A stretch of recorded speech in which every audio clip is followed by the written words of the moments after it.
Okay, this is section 4.4 in your textbook.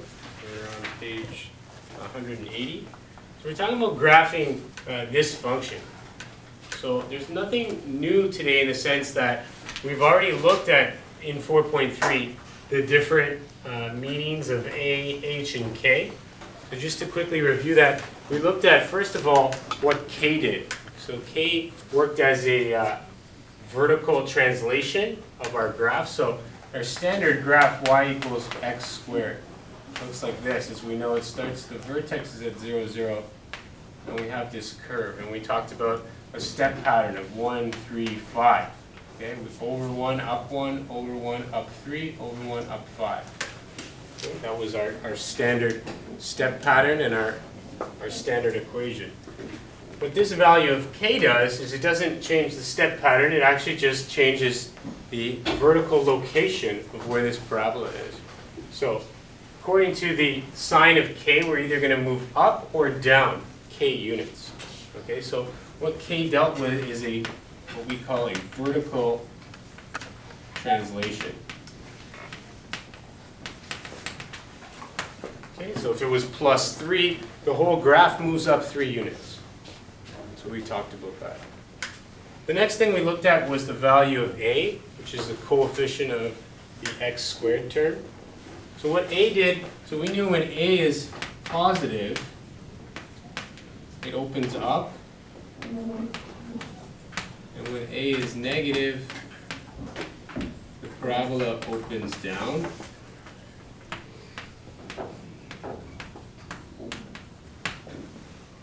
Okay, so we either get this U shape or we get an N shape, okay? So that dictates the value of A. We also learned that if A was a fraction, so in other words between 0 and 1, it would dictate whether the graph is compressed or stretched, okay? So that's here. A is the vertical stretch or compression. So when A is 1, we have this normal looking, or the base graph for y equals x squared. When a is 2, we get this vertical stretch. Okay, and that's because we're multiplying all of the y values by 2. So we're getting kind of a higher value, or a stretching inwards. Okay, the x values are staying the same, but the y values are now getting higher. So we get this vertical stretch. So that is when a is greater than 1. Or a is less than -1, you get this stretch going on. Okay, so it's flipped, but you still get a stretch or a narrowing of the graph.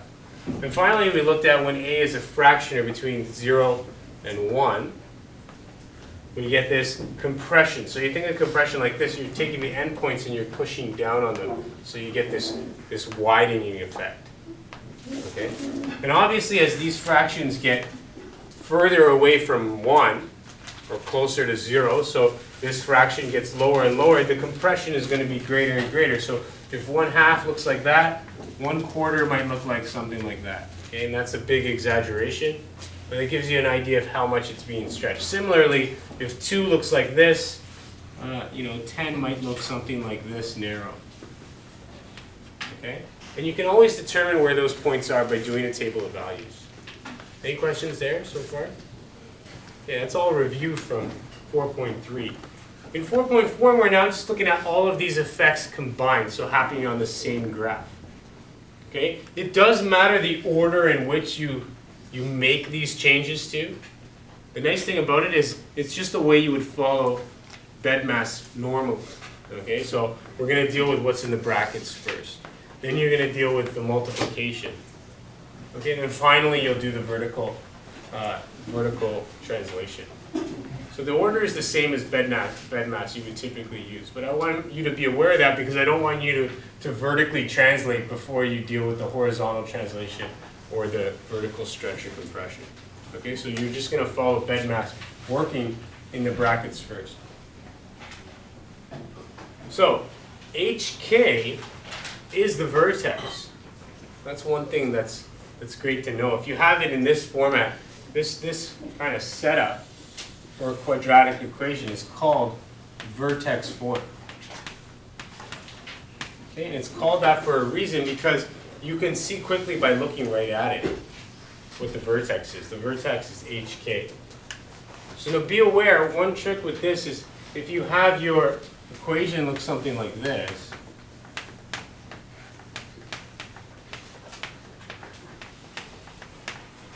your vertex now, because this is your regular formula, you have that minus sign, your vertex is not minus, all right, let's put in a value there, minus 2, 4. Your vertex is positive 2, 4.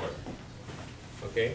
Likewise, if you had an equation like this with a positive sign here, plus 3, say minus 6, your vertex is the opposite sign of here, your x value, minus 3, and you keep the same sign for k.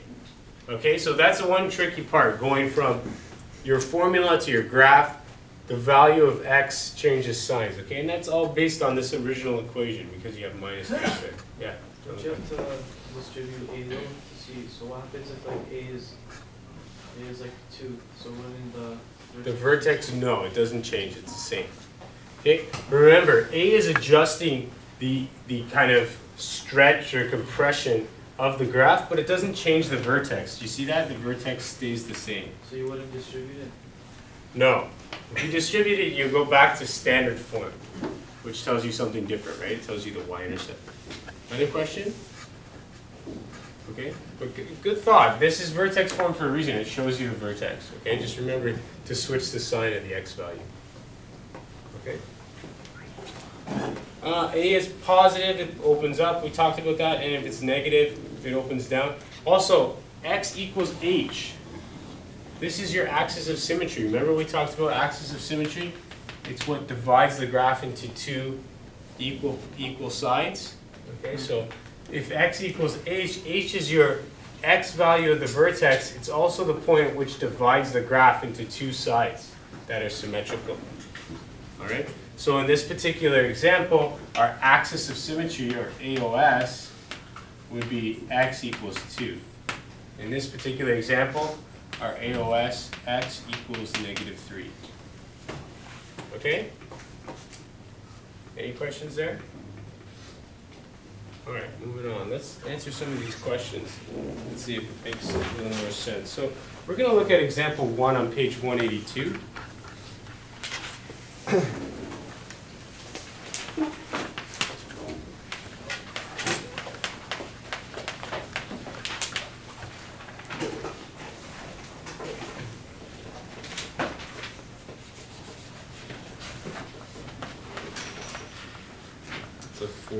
It says, describe the properties of the parabola with equation, what I have written on the board here.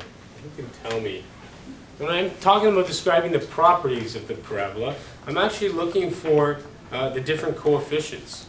Right? So we can talk about what's the coefficient of A, what's the coefficient of H, and what's the coefficient of K. So who can help me out with that? Tiago, tell us what H is. H? Yeah. H is negative 4. Not negative 4. You're close. So this is where it gets confusing. Because the original equation has a negative h in it, you want this to be negative. So in actual reality, this is such a bad 4. Let's redo that. It's actually what? Not negative 4? But positive 4. Yeah, h is 4. Okay, our A value is? Diego? 2, good. And K? Good, negative 3. It's negative 3 because our formula wants it to be positive, so it needs to be negative. We keep the same sign. All right, so let's talk about each one of these values. A is positive or negative 2? Positive, so what does that mean, Alan? It's going to be stretched vertically. Right, so we have a vertical, this is what you would write down, okay? A vertical stretch of 2 units. Make sure you know how to say that, okay? Make sure you know how to say that. Connor, what else does the positive tell us about the value of A? What does the fact that it's positive tell us? We know it's positive 2, so it stretches, but The sign of A, Connor, tells us something. You remember? Good, opens up. Excellent. Okay, Batista, H is 4. What's that tell us? I didn't talk about it today, but we talked about it in 4.3. Do you remember? What does H tell us in this equation? What's this number tell us? Yeah, you. Sorry. Forgot you. I call you Batista because there's too many Matthews. There's only one Sebastian. All right. It's the axis of symmetry.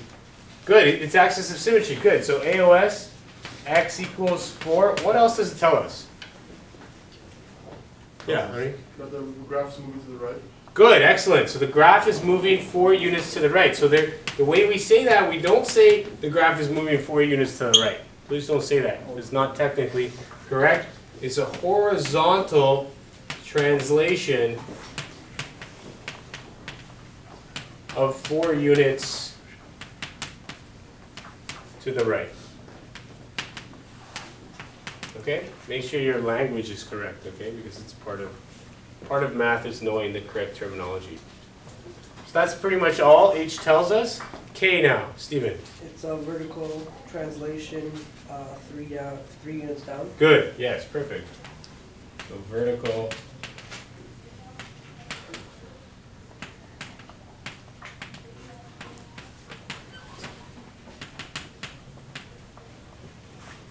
Excellent. Anything else we can say? What else do we know that these values tell us? Something very important about the graph. Michael? The vertex is 4 -3. Good. The vertex is very important. 4, -3. And it's a minimum or maximum? Michael? It's a minimum.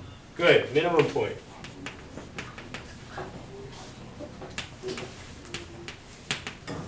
Okay, we know it's a minimum point because we know it opens up. If it opens up, it's got to be a minimum point. If it opens down, well then it's a maximum point. All right, that's a pretty good description of what's happening. Sketch a graph of the parabola and label it fully. So, 2 ways we can do this. One way is the long way, the table of values. And I taught you already now a shortcut, right? So we could do a table of values like this and plug in our x values and find out our y values. Or, the quick way, if we start with our base graph, which is y equals x squared, remembering our step pattern of 1, 3, 5, we can very easily calculate these 3 points, right? But now let's go through our translations or our movements based on the new graph. So if that's y equals x squared, the new graph, we know the vertex right away is going to be 4, -3. So we're going to go over 1, 2, 3, 4, -3, 1, 2, 3. And we would also find that out by making the horizontal translation of 4 units to the right, followed by the vertical translation of 3 units down. So our vertex is there. But I don't get how the step pattern works, because depending on how wide the graph is, it wouldn't work. Okay, yeah, I'm going to show you right now, okay? So pay attention. Here's how it works. The step pattern is typically 1, 3, 5. I've told you this now several times. What happens though, the A value changes the step pattern. Okay, the A value, you need to multiply each one of these values. So it's actually, you can think of the step pattern like this, right? 1A, 3A, and 5A. Okay, now we know our A value is 2, so we're actually, our step pattern is going to be 2, 6, and 10. Okay, so now that's our step pattern. We know it's opening up, so I go 1 over, I'm going to go 2 up, so 1, 2. Then I go 1 over and I go 6 up. So again, 1 over the same direction, I go 6 up. 1, 2, 3, 4, 5, 6. 6 up, and then I go 1 over and I go 10 up. 1 over, 10 up. Okay, so you get this happening. Yeah. Still apply it to it's a fraction. Sorry, yeah, your fraction you would just multiply it by whatever that fraction is of A. The exact same formula would apply. You get it now, Dave? Yeah? You just multiply that 1, 3, 5 pattern, and you can figure out not just these points, right? You can figure out what these points actually are very easily because you go from the vertex. If the vertex was at 4, -3, now I'm going 1 over, so I'm moving to 5, and I'm moving 2 up. So this point then would be 5, right? -1. Okay? And this point over here, this would be 6, and now you're moving 6 up. So 6 up from -1 is going to be 5. Okay? Any questions there? So right away you can get 1, 2, 3, 4, 5, 6 points. Okay, that's good enough to make your graph. Yeah. Is it always gonna be 1 to the side? Yes, the step pattern is always x value 1, and then you're adjusting your y value. So it's 1 to the right, another 1 to the right, and then you go to the left with the same pattern. Okay? So much quicker using this as opposed to this, I would say so. Okay? Any other questions with step pattern, that shortcut? No? Okay. Describe the set of values that x may take. So this is C. So what are the values that x can take? So if here's my graph, let's think about this for a second. So x values are all these values going this way. Okay. This graph, I have 2 arrows on the end. Okay, Luigi, what do these arrows mean? That it's in, well, it goes up forever. So it's in, Goes up forever, good. And do you know, Luigi, if is it going straight up? Like straight up and down? no, it follows the formula. Right, it follows the formula, but this arrow, let's say, like I were to continue this arrow. Is it going to continue to keep going in this direction, or is it going to eventually just go straight up and not cover any more x values? I think it will eventually, it'll still be going sideways just a little bit, but it'll always like keep going up. Yeah, so you're right. It's going to go up much quicker than it goes to the side. But I wanted to point out to you guys, and this is very important that you understand, it still continually goes to the side. Okay? However slight it may look, or it may seem, obviously it never curves inwards. It never does that. But it also never actually, it never evens out to go straight up. Never. There's always a slight angle, according to this formula. So what that means then is my x values are also infinity, believe it or not.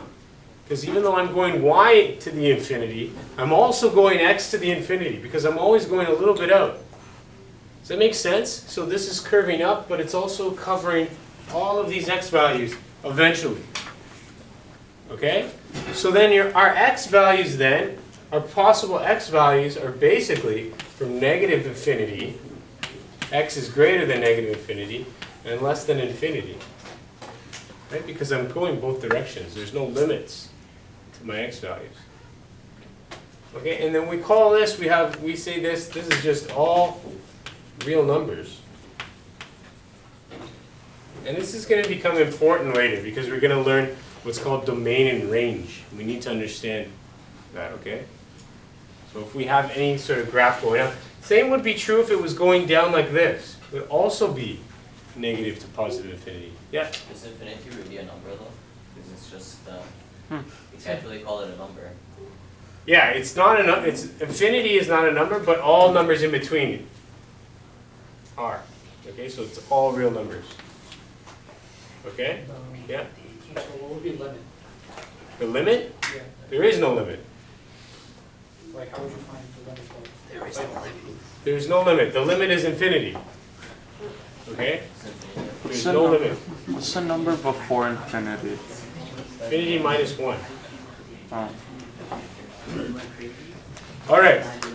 The last question says, describe the set of values that y may take. So this is a little bit different, right? Because we're going up from this point, it's important you guys understand that y can't be any number lower than that vertex, right? Because that vertex is the minimum point. So in this particular case, y is going to be greater than -3. Okay? So these are the values that y can be. Can't be any less than 3. It's greater than and equal to -3. Any questions there? That's our minimum point. We have to be above that point. No questions? Okay, let's move on. I've got a bit of space left here. Example 2, it says determine an equation for the parabola shown. So here we're going the opposite way. All right, we have a graph.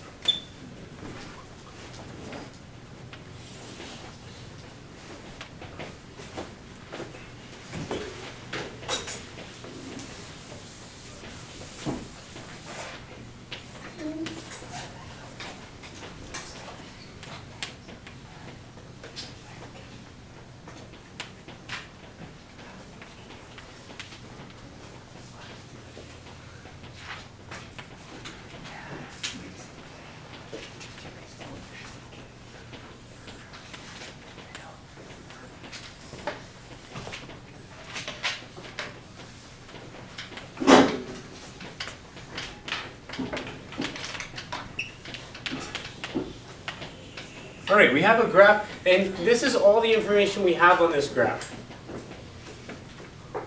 But you need to come up with an equation that looks like this. All right, so maybe not that straightforward at first. We only have 2 points. Okay. Luckily, one of the points is the vertex. So if my general formula looks like this,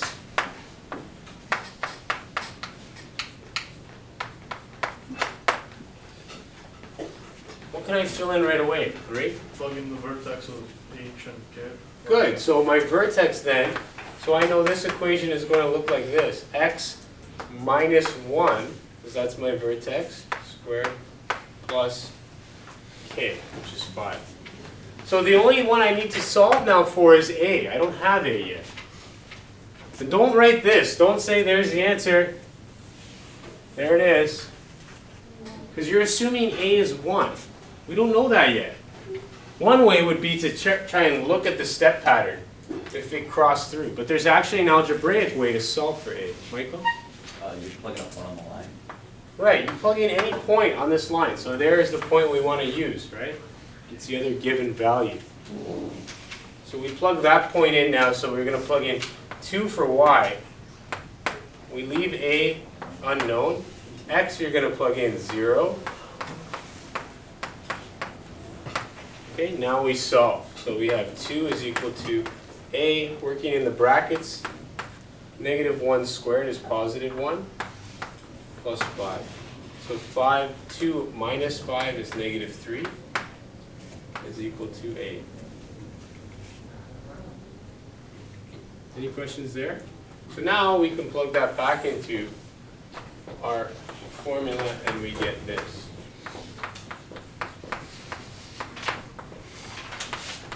Very important skill to learn is to how to move from the graph back to the equation and from the equation to the graph. That's what this whole chapter is about. All right, so that's our final equation. Minus 3x, we know it's opening down. We know it's stretched more than your typical graph would look like that. This is being stretched, being pulled. Okay, and we know that it's been translated vertically up 5 units. All right, number 3. This is a word problem now. This is the last example I'm going to show you. So we've looked at going from an equation to a graph. We've looked at going from a graph to an equation. And now we're going to look at going from words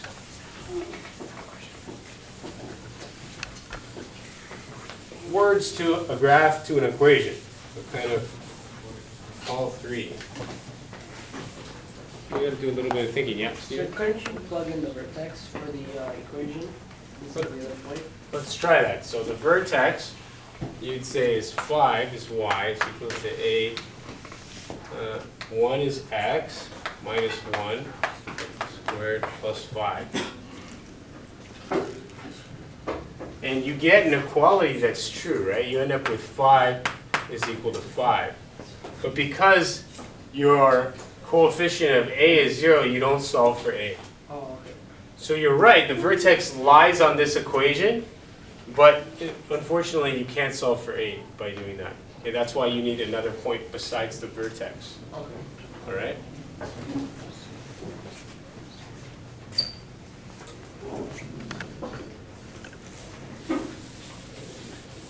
Good question, though. Very good question. All right. Last one says, at a fireworks display, a firework is launched from a height of 2 meters above the ground, and it reaches a maximum height of 40 meters at a horizontal distance of 10. Daniel, you're going to help us out here. Determine an equation to model the flight path of the firework. So, you would use the y equals a x minus h squared plus a. Okay, yeah. The maximum height is 40, Yes. so that would be the k. Okay, good, yes. So you're going to plug in 40 for k, yeah. Yeah, just telling you how high it goes. Right, And then 10 would be the h. good. 10 is h, because that's the horizontal distance that it lands, good. Yeah. And then you would solve it. And then you solve for, You solve for a. good. The only other piece of information that we need is a y value, okay, and an x value of point, yeah? The y is 2. Yeah, and that's because it tells us from an initial height of 2 meters. Okay, so when x is 0, y is 2. So the point is 0, 2. So we're going to have this equation, y equals a, x minus 10 squared plus 40. Okay, and now we're using this point 0, 2 to solve for a. So you plug that value in for y and x. So y is 2.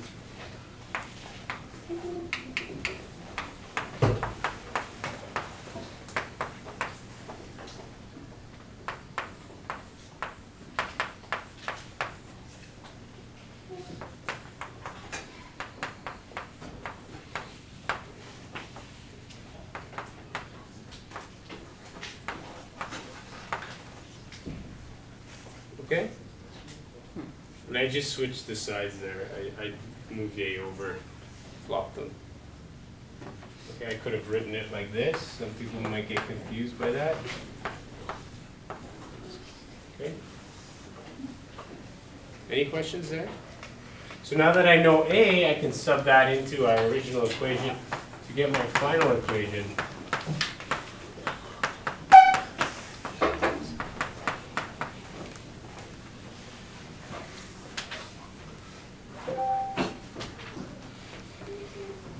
Alright, so that's our equation. B says the firework continues to travel an additional 1 meter horizontally after it reaches its max height before it explodes. What is its height when it explodes?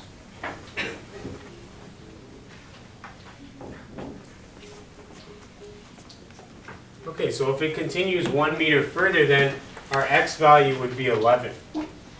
Okay, so it's reached its max height, it's gone 1 meter past, so you're just going to sub in 11 for x.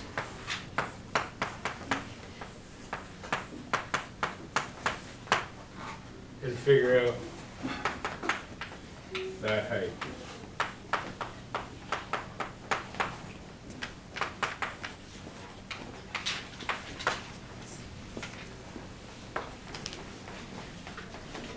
Yep.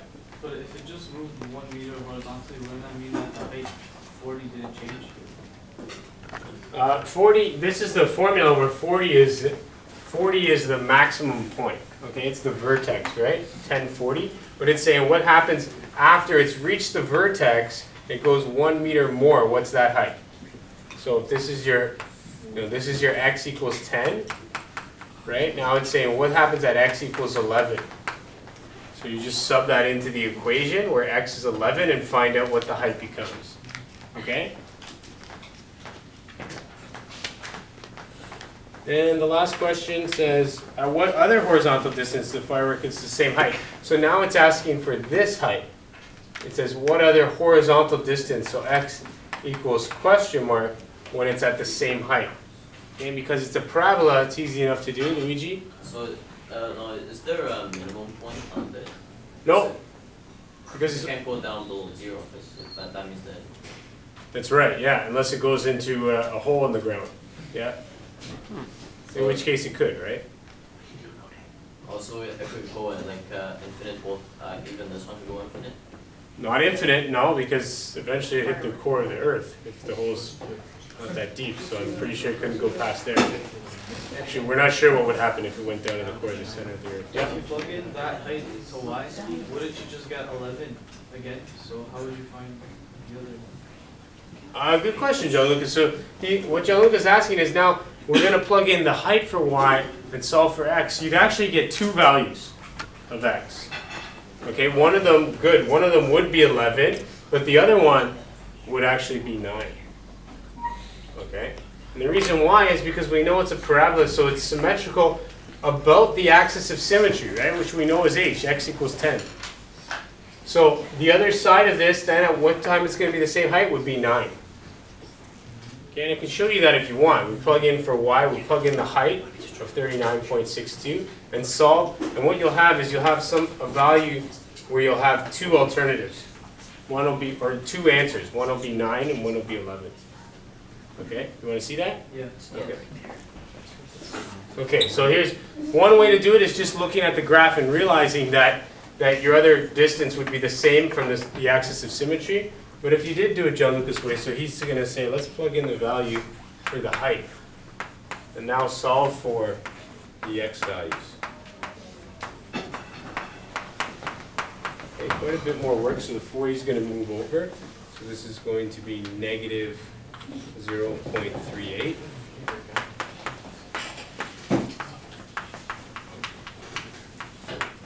Okay, I just moved the 40 over. Now I'm going to divide both expressions by negative 0.38. Okay, and that means that, so negative 0.38. Divide this by negative 0.38. So I get 1 is equal to, okay? Now we want to take the square root of both sides to get rid of that square. Okay? When we take the square root of a positive number to eliminate the square here, remember it can be plus or minus 1 over here. So plus or minus 1 is equal to x minus 10. Do you understand that so far? Okay, so now we're solving for 10.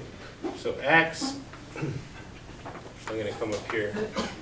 X is going to be plus or minus 1 plus 10. You see that? So now there's two answers to this. There's x is equal to negative 1 plus 10 is 9, or positive 1 plus 10, x is equal to 11. Okay? Yeah. Well, we have to know something like this? Like for that? No. Well, there's nothing new that I've done here. You need to know that. You need to know if you take the square root to isolate for a variable that is plus or minus 1, right? Because minus 1 times minus 1 is still 1. Okay? Yeah. Is there any way to do it using the axis of symmetry, like other than just using your eyes and seeing it, like doing it algebraically? You could try x might. You could put 10 in there and see if you got the same height. But yeah, if you know the axis of symmetry, you know it's going to be just one the other direction, right? Oh, yeah. So there's nothing to do. It's just, yeah, it's axis of symmetry. It's going to be x equals 9. Yeah. Doesn't the quadratic formula give you two answers? Yeah, these two. Yeah. So wouldn't that be a way to do it algebraically? Yeah, well, we haven't learned the quadratic formula yet. I know you're excited for the quadratic formula. We'll get there.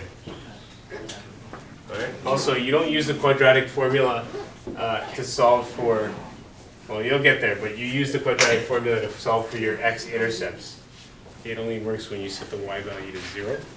All right. Okay, that's it.